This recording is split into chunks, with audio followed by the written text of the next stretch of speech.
ધર્મનું સત્ય છે પ્રેમ અને કરુણા, પણ એ બે મહામૂલા શબ્દો અદ્રશ્ય કરી દેવાયા છે અને મૂર્તિથી શ્રદ્ધાને મર્યાદિત કરાઈ છે। જુઓ આ સંવાદમાં। तपस्वी महाराज, मेरी पत्नी 6 महीने से पैरालाइज्ड है। डॉक्टरों ने हाथ उठा दिए हैं। हम चाहते हैं आप। राथांग ग्लेशियर का नाम सुना है? जी नहीं। हिमालय में है। ट्रेन पकड़ो, सिलीगुड़ी जाओ, वहां से बस में गैंगटॉक, फिर वहां से पद यात्रा। 8 दिन लगेंगे। कंचनजंगा की गोद में भगवान का भव्य मंदिर है। माथा टेकाओ, काम हो जाएगा। ધર્મનો પોતાના સ્વાર્થ પ્રમાણે ઉપયોગ કરાયો છે।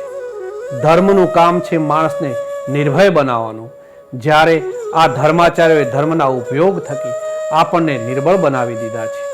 આપ જાતે જ વિચાર કરો।